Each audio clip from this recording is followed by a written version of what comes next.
Hello dear students, most welcome to my YouTube channel 9 career classes. 9 career classes के YouTube channel पर आप सभी छात्रों का बेहद स्वागत है। आज हम लोग सेट थ्योरी के 10 और नए क्वेश्चन को देखेंगे। इससे पहले आप लोगों को 40 क्वेश्चन हम करवा चुके हैं। आज जो आपके सामने प्रॉब्लम है उसका पहला प्रॉब्लम देखिए क्या है। कह रहा है if A intersection B equal to A then इसमें से कौन सा बात सही होगा। क्लियर है बच्चों, जब भी दो सेट का इंटरसेक्शन निकालते हैं अर्थात कॉमन निकालते हैं तो जो दोनों में कॉमन होगा उसकी संख्या कम होगी, है ना। मानिए अगर ए में 5 एलिमेंट है, बी में 10 एलिमेंट है, तो मैक्सिमम कॉमन आप कितने कर सकते हैं? 5 कॉमन कर सकते हैं, ज़्यादा से ज़्यादा 5 कॉमन कर सकते हैं। 5 से ज़्यादा कॉमन आप नहीं कर सकते। तो जैसे ही यहां A intersection B equal to A दे दिया तो इसका मतलब हो गया कि ए का सारा एलिमेंट बी में है और बी के पास एक्स्ट्रा है। इसी वजह से A intersection B equal to A हो गया। अब जब ए का सारा एलिमेंट बी में हो गया तो आप समझ रहे होंगे कि ए बी का सबसेट होगा। ए बी का क्या होगा? सबसेट होगा। और ये ऑप्शन आपका सही हो जाएगा बच्चों। अब हम अगले क्वेश्चन की तरफ बढ़ते हैं। आइए देखें नेक्स्ट क्वेश्चन क्या कहता है। कहा A intersection B equal to 5। A intersection B equal to क्या है? 5 है।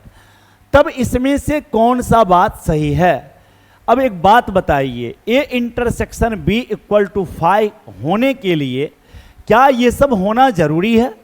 अगर मैं एक सेट ए ले लेता हूं जिसमें 1 3 5 लिख देता हूं, दूसरा सेट मैं बी लेता हूं जिसमें मैं लिख देता हूं 2 4 6।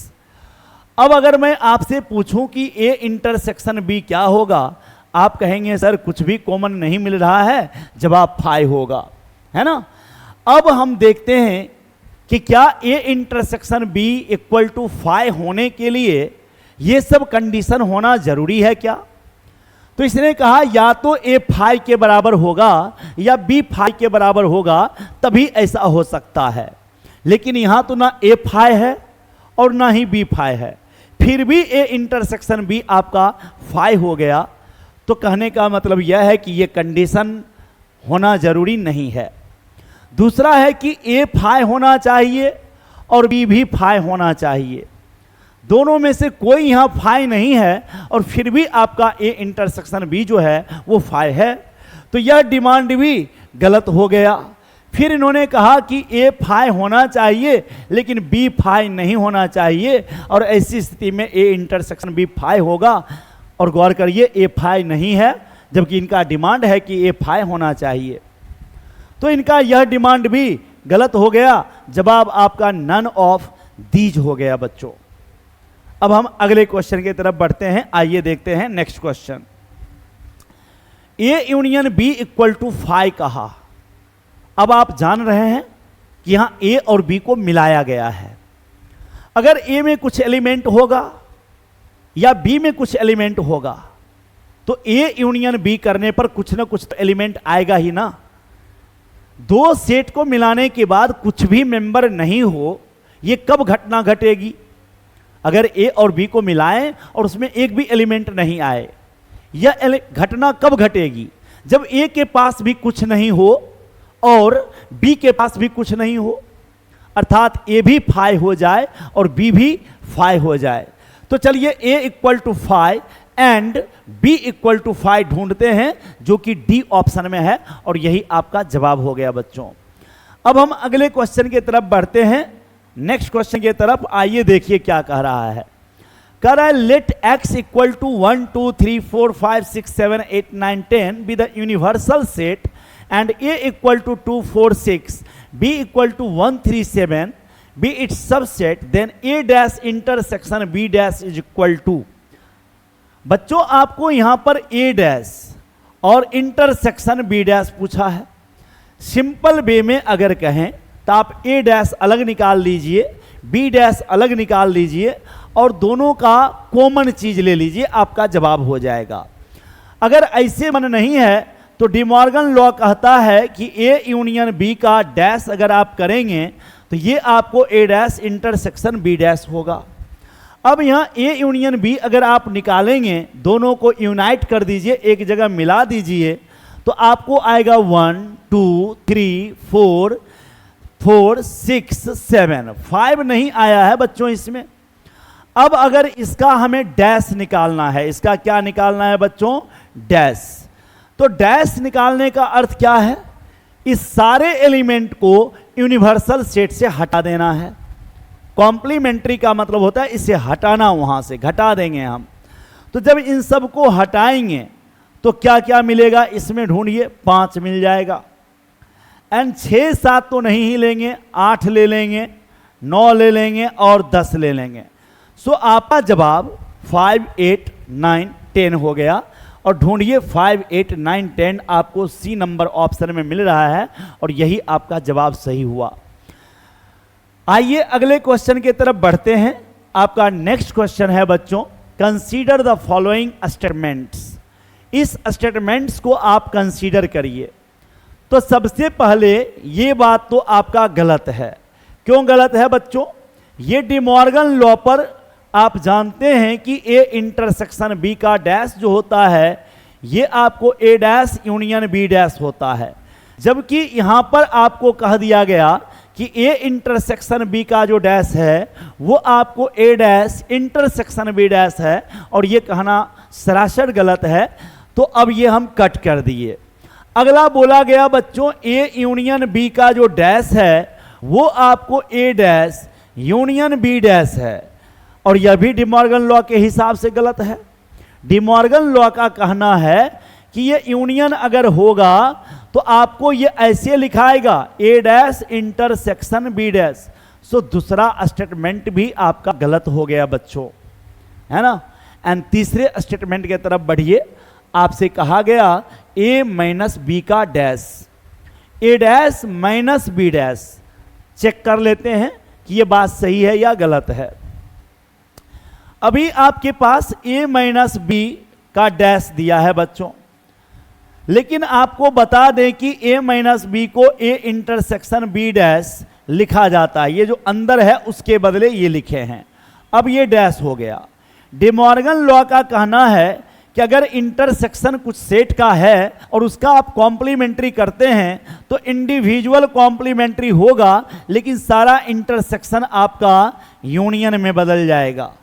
अब अगर ये देखा जाए बच्चों तो ए डैश है और ये यूनियन बी का डबल डैश बी हो जाएगा। अगर इसे हम देखें तो इसे बी माइनस ए कहा जाएगा, बी माइनस ए, जिसमें डैश लगता है उसमें माइनस लगता है। और देख रहे हैं कि ये भी बात यहाँ है नहीं, यह भी गलत है। तो आप क्लियर समझ चुके होंगे अब तक कि तीनों के तीनों स्टेटमेंट एकदम से गलत हैं। तो यहाँ पर लिखेंगे नन इज ट्रू, डी आपका सही जवाब होगा। आइए अगले क्वेश्चन की तरफ बढ़ते हैं बच्चों। Which of the following is a true statement, इसमें से कौन सा बात सही है? और वही डी मॉर्गन लॉ, यूनियन का कॉम्प्लीमेंट्री करने पे इंडिविजुअल कॉम्प्लीमेंट्री के साथ इंटरसेक्शन में कन्वर्ट हो जाता है, और इंटरसेक्शन का कॉम्प्लीमेंट्री करने पर इंडिविजुअल कॉम्प्लीमेंट्री के साथ आपको यूनियन में कन्वर्ट हो जाता है। तो यहाँ यूनियन है और यहाँ भी यूनियन दे दिया, गलत कह दिया। यहाँ पर यूनियन है, एक पर डैश लगाया एक पर नहीं लगाया, गलत हो गया। यहाँ भी यूनियन है, एक पर डैश लगा एक पर नहीं लगा, यह वजह भी गलत है, और साथ ही साथ यूनियन ही रह गया, यह भी गलत है। यहाँ यूनियन है, इंटरसेक्शन में बदला और इंडिविजुअल कॉम्प्लीमेंट्री लग गया, यही आपका जवाब हो गया। ये आपका डी मॉर्गन लॉ है बच्चों। एंड अब अगले क्वेश्चन की तरफ बढ़ते हैं हम। आइए, यहां पर आपको दिया गया है another form of De Morgan law. अगर थोड़ा सा भी आप हमारे सेट थ्योरी के लेक्चर को देखे होंगे तो ये आपको कहीं न कहीं दिखा होगा।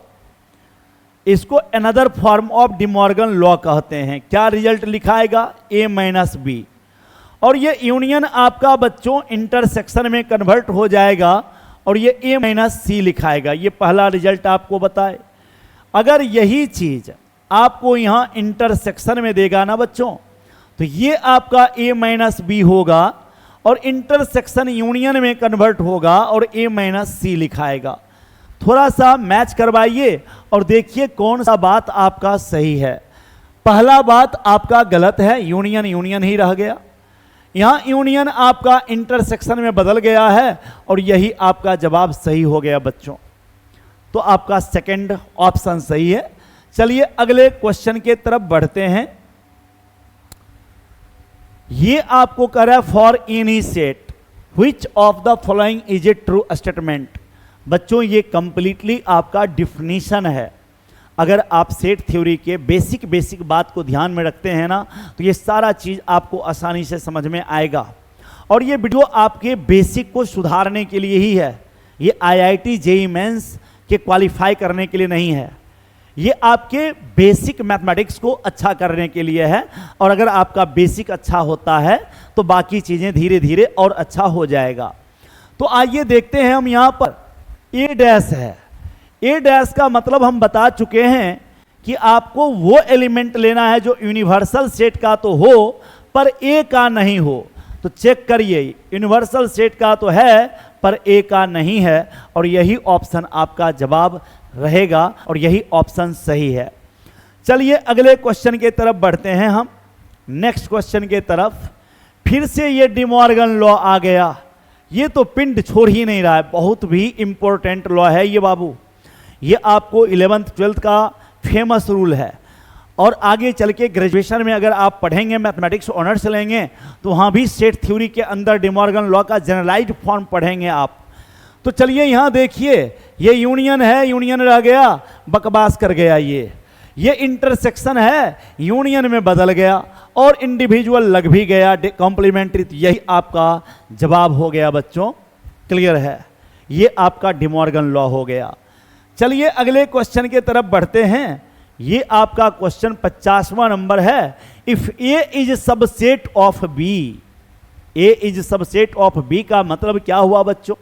ए का सारा एलिमेंट बी में है आपको, तो ऑब्वियस है कि ए का सारा एलिमेंट बी में है, तो ए और बी का यूनियन करेंगे तो बड़ा वाला बनेगा, बी बनेगा। और अगर दोनों का इंटरसेक्शन करेंगे तो छोटा वाला बनेगा, ए बनेगा, है ना। तो अब यहां पर इसको थोड़ा आइए देखिए। ये ए डैश यूनियन बी डैश है। आप जानते हैं ये डी मॉर्गन लॉ के हिसाब से ए इंटरसेक्शन बी के डैश के बराबर होगा। और अभी अभी आप सुने हैं कि जब दो सेट का इंटरसेक्शन लेते हैं तो जो छोटा सेट है वह आपका जवाब होता है यदि एक सेट दूसरे का सबसेट हो तब। जो कि यहां कह दिया गया ए बी का सबसेट है, तो यहां ए ही होगा, ए इंटरसेक्शन बी बराबर और इस पर डैश लगा होगा। तो आपका जवाब बच्चों हो गया ए डैश। और ढूंढिए कहीं ऑप्शन में मिलता है तो उसे क्लिक कीजिए।